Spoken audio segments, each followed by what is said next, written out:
Israel was divided. The people once united under David and Solomon now lived between two kingdoms, two realities, and two destinies. In the north, where Ahab reigned, the throne was golden, but the king's heart was rotten. His marriage to Jezebel had brought more than political alliances. It had brought the gods of Tyre, the altars of Baal, and an army of false prophets ready to say anything he wanted to hear. It was a dangerous time for men who spoke the truth. God's prophets were not welcome at court, and anyone who dared to defy the king paid a high price. But there are always those who won't keep quiet. Micaiah was one of them. His name meant, "Who is like Yahweh?" A silent provocation in the midst of a kingdom where the true God was exchanged for lifeless statues. Subscribe to the channel for more exciting Bible stories and activate the notification bell so you don't miss any videos. If you like the content, feel free to support our work with financial aid by clicking on the Thanks a Lot button. You can also become a member of the channel and enjoy exclusive benefits. No one knows for sure where he came from or how he received his calling. He wasn't a popular prophet like Elijah, nor was he a man of great gestures or miracles. But his voice was like a hammer on stone. When he spoke, the weight of the truth was felt. King Ahab avoided him. He preferred to listen to the prophets who assured him of victories, blessings, and promises of a glorious future. But the truth has a curious way of finding the ears of those who try to ignore it. War was near. The king of Judah, Jehoshaphat, had come to visit Ahab to discuss a campaign against Ramoth-Gilead. The court prophets were summoned one after the other, and they all said the same thing. "Go, king, God is with you. Victory is certain." The room was full of excited voices, exaggerated promises, and predictions that seemed to have been ordered. But Jehoshaphat felt a chill. Something was wrong. He looked at Ahab and asked, "Are there no other prophets of the Lord for us to consult?" The king's face closed. A name crossed his mind, bringing a familiar nagging. He sighed, annoyed. "There is one, Micaiah, son of Ilah, but I hate him. He never prophesies anything good about me." Jehoshaphat raised his eyebrows. Ahab's answer disturbed him. The king of Israel was surrounded by sycophants, and that was never a good sign. He straightened up on his throne and said with a firm tone, "Don't talk like that, O king. Let's send for him." Ahab rolled his eyes, let out a heavy sigh, and made an impatient gesture. He didn't like Micaiah. That much was clear. But he didn't want to risk angering his ally from Judah, so they called a messenger to fetch the prophet. The man set off in haste through the streets of Samaria, crossing narrow alleys and dodging movement. He found Micaiah far from the luxury of the palace, in a simple, discreet place, like his life. He didn't dress like the court prophets, nor did he live under the king's shadow.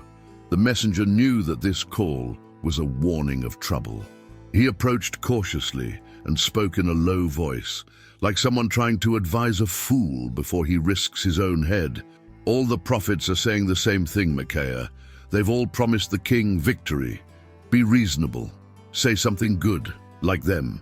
The prophet raised his eyes slowly and smiled. It wasn't a smile of agreement, but of someone who had heard this kind of advice before. His answer came without hesitation, as simple as morning light. "As the Lord lives, I will speak what God tells me to." The messenger sighed. This was not going to end well. Micaiah never knew how to dance to the music. He never knew how to shape his words to please the powerful. He just told the truth, and the truth wasn't always welcome. The way back to the palace was silent. The prophet walked with the tranquility of someone who owed no one anything, but the messenger felt a knot tighten in his stomach. He knew what was coming next. When they arrived, the hall was packed. The court prophets were still talking excitedly, staging visions of triumph. One of them, Zedekiah, son of Chenaanah, was waving a pair of iron horns and shouting, "Thus says the Lord, with these horns you shall strike the Syrians until you have destroyed them completely." King Ahab smiled with satisfaction. But then Micaiah entered the room. At that moment the mood changed. Micaiah entered the hall and felt the weight of the eyes on him. It was as if the air had become thicker, full of expectation and distrust. The prophet walked unhurriedly, his gaze scanning the room like someone who already knew the game. The false prophets were still murmuring words of victory, lulling the king into a sweet lie. Ahab was leaning back on his throne, satisfied, almost bored. When he saw Micaiah, his expression changed. There was something about the man that bothered him deeply. He had never been one to beat around the bush. He had never offered the king the illusion he loved to hear. And now he was standing there, about to do exactly what he always did, tell the truth whether he liked it or not. The king crossed his arms and forced a smile. "Micaiah, should we go to war against Ramoth-Gilead, or should we give up?" The prophet tilted his head slightly and replied with an unexpected, almost mocking tone, "Go and triumph. The Lord will give you victory." For a moment, the room fell silent. The king narrowed his eyes. Something was wrong. It sounded like the other prophets, but not with the same enthusiasm. It sounded false. Ahab frowned and leaned forward. "I swore that I would only speak the truth in the name of the Lord. Speak the truth, Micaiah." The prophet's smile disappeared and he looked serious. When he spoke again, his voice cut through the air like a sharp blade. "I saw all Israel scattered on the mountains like sheep without a shepherd. And the Lord said, 'These have no master. Let them return to their homes in peace.'" The silence was immediate. It didn't take a very wise man to understand what this meant. Ahab would not return from that battle alive. The king paled for a moment, but soon recovered. He straightened his shoulders, snorted, looked at Jehoshaphat and said, with a mixture of sarcasm and irritation, "Didn't I tell you? He never prophesies anything good about me." The hall murmured in agreement, but Micaiah hadn't finished. His gaze remained fixed, penetrating, as if he could see something that the others could not. The silence that filled the hall was as thick as smoke. No one dared interrupt. The prophet remained motionless, his gaze fixed on Ahab, as if he were seeing far beyond that room full of flattery and deceit. The king tried to disguise his annoyance with a half-smile, but his hand clenched the arm of the throne tightly. Micaiah took a deep breath, and his voice echoed firmly. "Hear therefore the word of the Lord. I saw the Lord sitting on his throne, and all the host of heaven standing on his right hand and on his left. And the Lord said, 'Who will deceive Ahab that he may go up and fall at Ramoth-Gilead?'" The words fell heavy in the atmosphere. Some looked at each other uneasily. Micaiah continued, "A spirit came forward and said, 'I will deceive him.' And the Lord asked, 'How?' He replied, 'I will go and be a lying spirit in the mouths of all his prophets.'" A buzz took over the hall. Zedekiah, the leader of the court prophets, turned red. The pride that had inflated his chest until that moment began to crumble. Micaiah raised his face and without hesitation concluded, "Now behold, the Lord has allowed a lying spirit into the mouths of all these prophets of yours, but the Lord has decreed your doom, O king." The tension was almost unbearable. Zedekiah couldn't help himself. He advanced against Micaiah and in a swift gesture slapped him across the face. The dry sound echoed through the hall. "Where did the Spirit of the Lord come from to speak to you?" he mocked, trying to regain his dignity. Micaiah didn't look away. He ran his fingers slowly over his face as if registering the aggression and replied calmly, "You'll see that day, when you go from room to hide." The hall fell silent again. Ahab looked at Micaiah with fury, his hands clenched on the throne. His patience had come to an end. "Arrest this man," he ordered, his voice filled with rage. "Give him bread and water of affliction until I return in peace." But Micaiah only looked up one last time and, without any fear, declared, "If you return in peace, the Lord has not spoken for me." Then he turned to everyone there and shouted, "Listen well, O people." The king looked away, as if to ignore those words, but something inside him knew. The truth had already been told. The king no longer wanted to listen. His order was given, and the guards dragged Micaiah away, but his words hung heavy in the air like a thundercloud that had not yet subsided. Ahab tried to convince himself that they were just the nonsense of an embittered prophet, but a part of him, a small part, buried under years of pride and self-sufficiency, knew that this was more than a warning. It was a verdict. Outside, the sun was burning brightly, and the city was buzzing with preparations for battle. Soldiers were buckling on their armor, blacksmiths were hammering swords and spears, and strategists were drawing up the latest plans of attack. The war against Ramoth-Gilead was decided. No prophecy would change that. But Ahab wasn't a complete fool. As much as he liked to listen to sycophants, as much as he ignored the Lord's prophets, he knew there was a real risk. And if there really was a bad fate awaiting him, he would find a way to cheat it. Before leaving, he called Jehoshaphat aside for advice. "Put on your royal clothes and go into battle as king," Ahab suggested with a calculated smile. "I, for my part, will go in disguise." Jehoshaphat didn't question it. Perhaps he thought it was a military strategy, a trick to throw off the enemy. Or perhaps he trusted the king of Israel too much. The fact is that when the armies marched, he was dressed as a royalty, exposed, while Ahab mingled among the common soldiers, protected by the crowd. The king believed that he could change his own destiny, that if no one knew who he was, the arrow of death wouldn't find him, that, hidden among men, he could deceive even the words of God. But the eyes of heaven do not close, and the war, which began as a promise of victory, would soon turn into a stage for the fulfillment of a sentence. The sun was blazing over the battlefield when the armies met. The ground shook under the weight of the horses and chariots, and the cries of the warriors mingled with the clang of swords.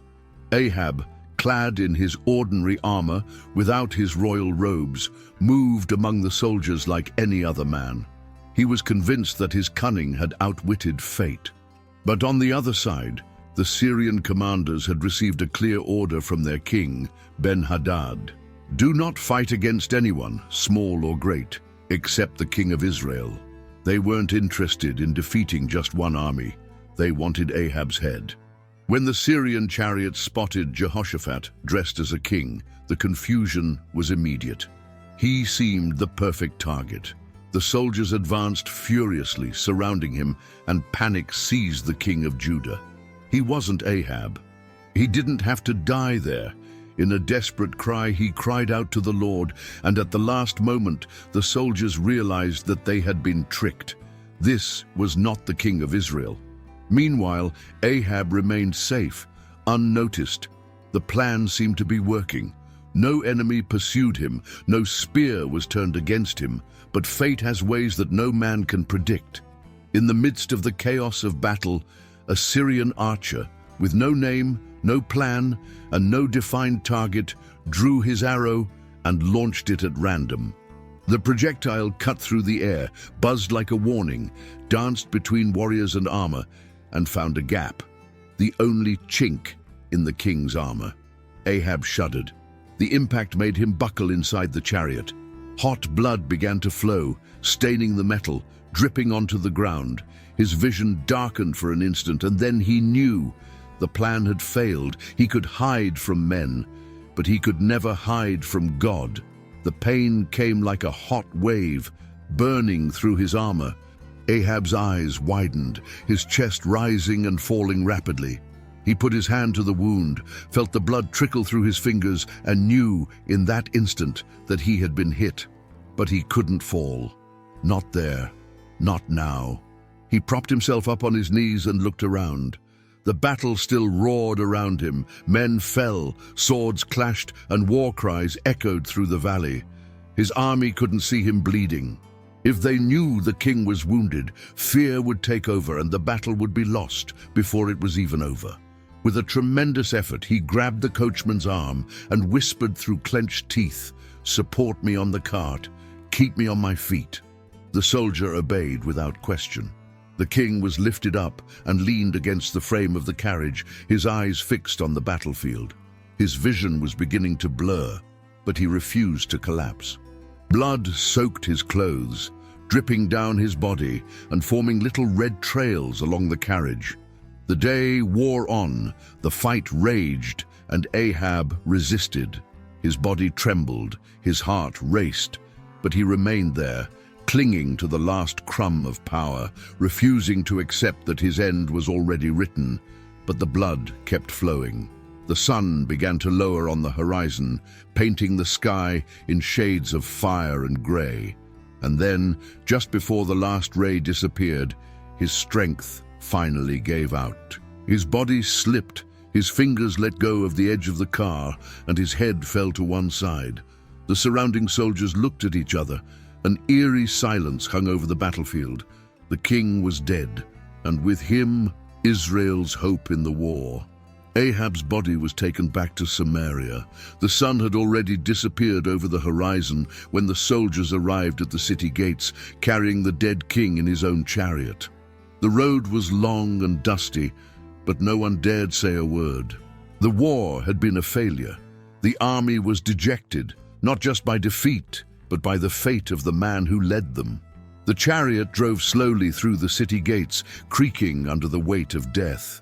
Ahab's dried blood still stained the wood and dripped onto the ground, forming little red trails in the earth. That same chariot which had so often carried the king in his glory now became the silent stage of his downfall. While the soldiers dismounted and took the body to be prepared, the servants dragged the chariot to the pool of Samaria, a common well where horses were washed. They poured buckets of water over the chariot, trying to erase the marks of the battle, but the blood continued to flow. Then the dogs appeared. Thin, hungry-looking, they prowled around the edge of the pond, sniffing the metallic smell in the air. When the servants turned their backs, the animals rushed forward, licking the king's blood without any ceremony. And at that moment, without anyone realizing it, an ancient prophecy was being fulfilled. Long before Elijah the prophet had faced Ahab and declared with a voice like thunder, "In the same place where the dogs licked up the blood of Naboth, they will also lick up your blood." Now there he was, the king who had tried so hard to escape his fate, the man who sought out prophets who would speak what he wanted to hear, the king who hid among the soldiers, trying to cheat his own fate. The days passed, but Ahab's death hung over Israel like a heavy cloud about to collapse. The throne, now empty, still bore the weight of his absence. But the judgment that had begun with him would not end there. His name was engraved in history, not as a victorious king, but as a man who rejected the truth to the end. However, there was something curious about the prophets. They never spoke only about the present. Their words carried the weight of the future, and God's promises never came back empty. Far from the palaces, far from the corridors of power, Micaiah's voice had fallen silent. His name disappeared from the records. There is no mention of his fate, nor whether he lived to see what came next. But his prophecy had been fulfilled, and those who heard it would never forget what happened that day. Meanwhile, Ahab's line still clung to the throne, but not for long. Jezebel, his queen, still reigned from the shadows, fierce as ever, refusing to accept that her time was running out. But even the strongest cannot fight the inevitable. There was a man on the way, someone who would not bow to her, someone who would not be impressed by her threats. A commander, a warrior, a judge sent to wrest Israel from the clutches of idolatry. His name was Jehu, and when his horses started trotting towards the palace, the walls of Samaria would shake. The blood of Naboth still cried out from the earth, and God's justice was about to knock on the door of Ahab's house. And Jezebel, the woman who thought she was above fate, would soon realize that there was no wall high enough to stop what was coming. The horses' hooves echoed through the streets of Samaria.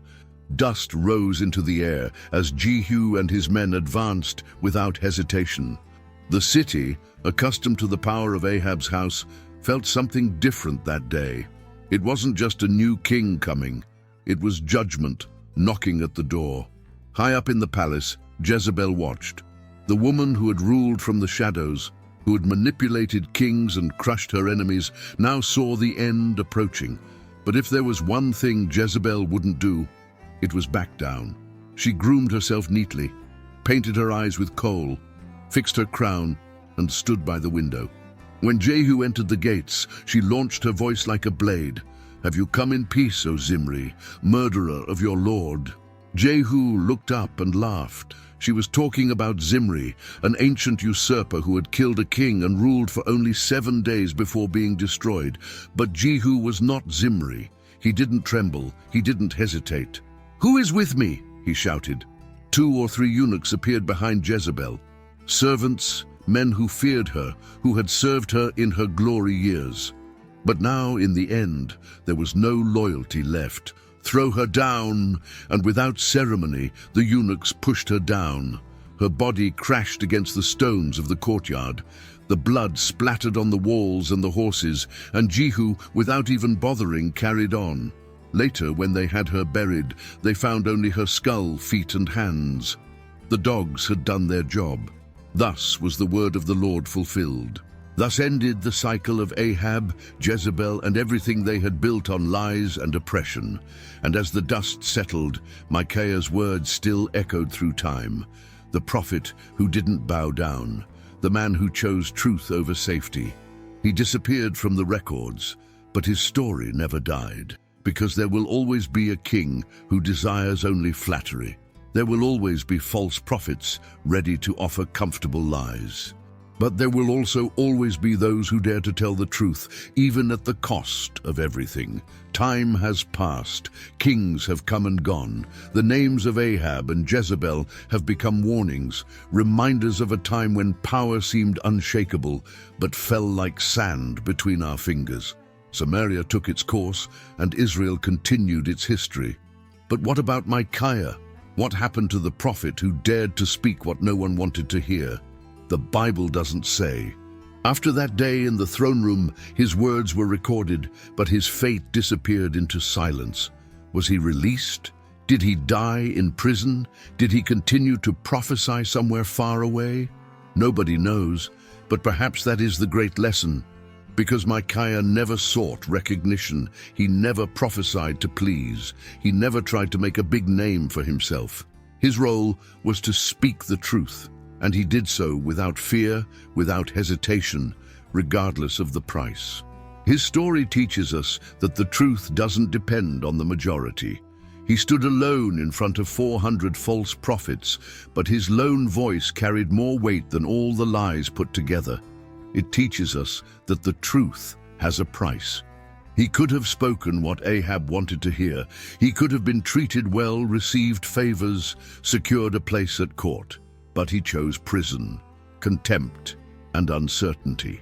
And it teaches us that the truth always comes true. Ahab tried to escape the prophecy. He disguised himself, hid, trusted in the illusion that he could cheat fate. But in the end, the arrow found him. God's word does not fail. Micaiah may have disappeared from history, but his voice has never been extinguished. He continues to speak whenever someone chooses truth over convenience, whenever someone refuses to bend to power, whenever someone understands that, however much the world loves comfortable lies, the truth will always be greater. If you liked Micaiah's story and want to continue following other stories of faith and overcoming, be sure to like this video and share it with those you love. And of course, subscribe to the channel so you don't miss out on any new content. Together, let's explore more powerful lessons from the Bible,